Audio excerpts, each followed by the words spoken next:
So I fancy doing another War Stories episode today. This one on a sniping legend, Carlos Hathcock. I'm sure a lot of you thought I was going to say Seymour O'Hare there, since every second comment on these videos tends to be Seymour O'Hare, but I figured a lot of people probably already know about Seymour O'Hare, so I figured Carlos Hathcock would perhaps be a bit more interesting. If you know about him already, and I'm sure a lot of people already do, as he is a very famous sniper, then you get to watch my awesome gameplay / terrible sniping of using the SRR here in Battlefield 4. I just figured that this bit of me missing targets would probably perfectly complement this real-life act of heroism I'm going to tell you about.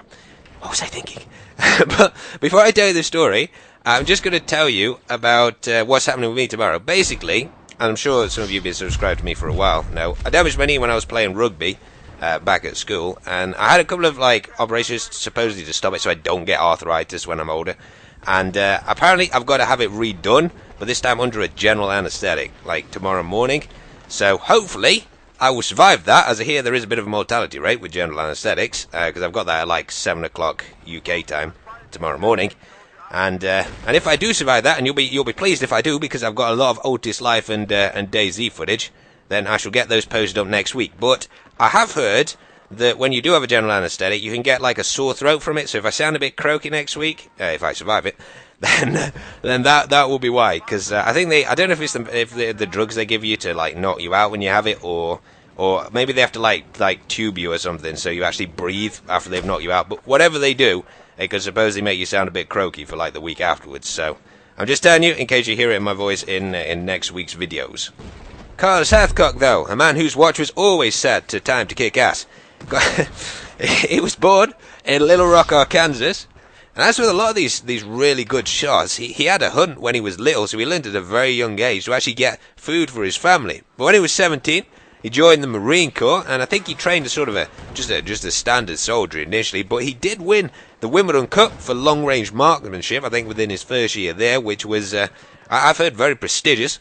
And it was actually quite lucky that he became a sniper, because the Marines, to combat the Viet Cong, who were recruiting some snipers with rather cool names like Cobra and Apache, both of whom Hathcock killed, they started making one sniper per platoon to sort of protect all the other soldiers.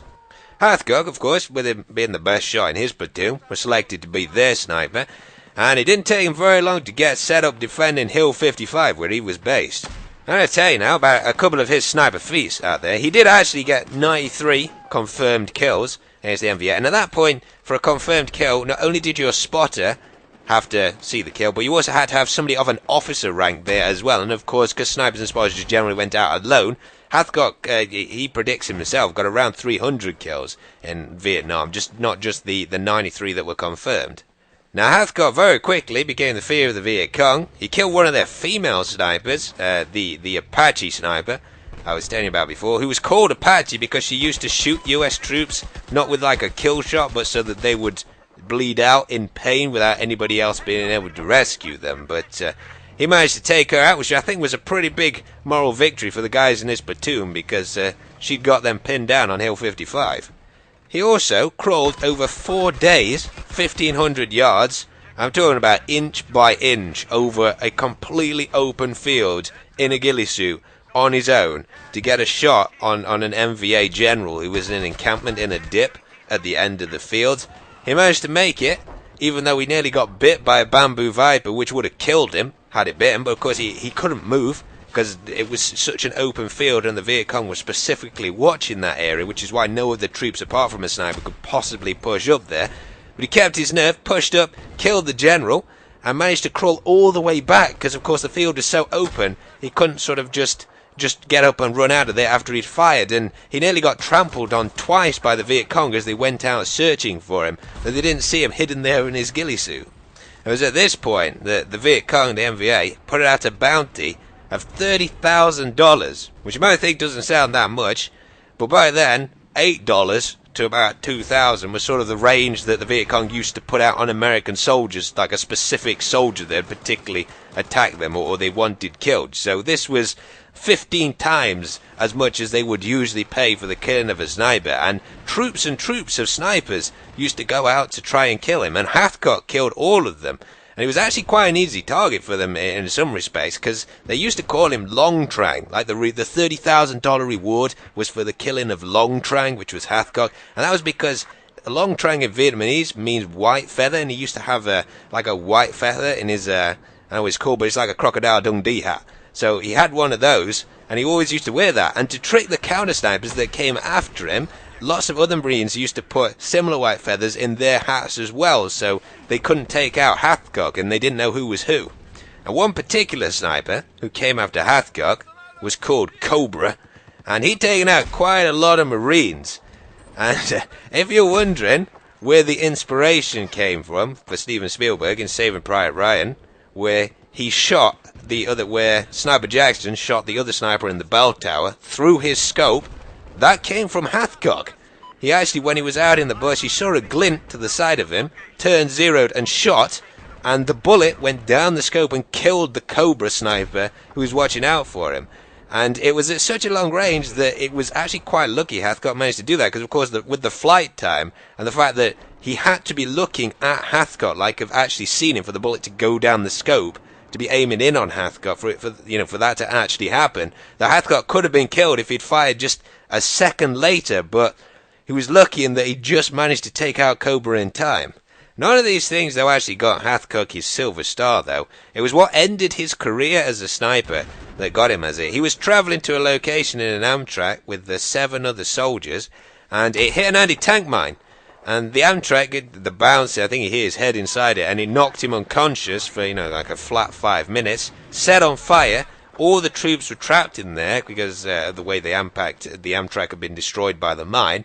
Hathcock woke up, even though he was badly burned, waded through the fire, and managed to drag out all of whom survived from the Amtrak. And he was actually awarded the Silver Star 30 years later, I think, when the actions were confirmed, or something within the military was changed. But he got a Purple Heart and a Silver Star for that. For any of you wondering, by the way, what rifles Hathcock used when he was sniping, he used a Winchester Model 70 with an 8x scope the vast majority of the time. He also used a 50 cal Browning machine gun, like a mounted machine gun with a 10x scope he made a special mount for, and he actually got the longest sniper kill at the time in 1967 for 2,286 meter kill using that. And because of his development in the Marine Corps training program, it was actually his work with the 50 cal that snipers started using 50 cal sniper rifles in the future.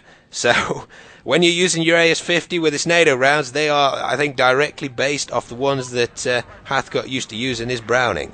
Now, I just wanted to end with a quote from Ernest Hemingway, which Hathcock kept written down in his shirt pocket on a piece of paper when he went out sniping. "Certainly there is no hunting like the hunting of man, and those who've hunted armed men long enough and like it never really care for anything else thereafter." And when Hathcock was asked why he liked this quote in an interview, he said, "I like shooting and I love hunting, but I never did enjoy killing anybody. It's my job. If I don't get those bastards, then they're going to kill a lot of these kids dressed up like Marines." That's the way I look at it. But thanks for watching, guys. I hope you enjoyed this video, and I'll see you guys in the next chapter.